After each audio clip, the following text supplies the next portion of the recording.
ব্যানার্জি তার ভাইপো আইপ্যাককে খুশি করা যায়, এগুলো লাভ হবে না, আর আমি ছাড়বো না।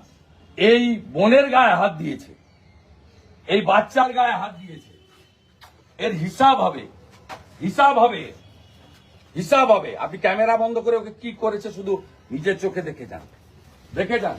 আমি আপনাকে বলে গেলাম ঠিক জায়গায় দেখা হবে। কোথায় কোথায় পালিয়েছে আপনার ভাই? কোথায় পালিয়েছে?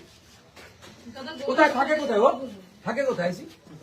হ্যাঁ, এখানে ছিল দুজনে, এখানেই ছিল দুজনে। আমি মানে কিছুক্ষণ আসার সঙ্গেই দেখছি এখানে দুজনে ছিল। আমার কাছে সিসিটিভি পেয়ে গেছে, লুকিয়ে গেছে, লুকিয়ে গেছে। এখানেই ছিল। আমার কাছে সিসিটিভিতে ছবি আছে। ব্লাড ব্লাড ছিটছে, সে এক্ষুনি এখানে দাঁড়িয়ে ছিল, সেই ছিটছে। এখানে বেরোনোর সময় সিসিটিভি ফুটেজও পেয়ে গেছি, আর আমার ঘোড়াকে গৌরাঙ্গকে নিয়ে ঢুকার সময় সিসিটিভি ফুটেজ। গৌরাঙ্গ ঘোড়াকে ছাড়তে বলুন। রন্ধ্রে রন্ধ্রে সব লোক ঢুকে আছে, রন্ধ্রে রন্ধ্রে। মমতাকে হারানো লোক আমি 5 বছর সরকার চালাতে দিইনি। আপনার পুলিশ মন্ত্রী টেংরি কাপে আমাকে দেখলে বলে গেলাম খুব খারাপ জায়গায় হাত দিয়েছেন, মহিলার গায়ে হাত দিয়েছেন।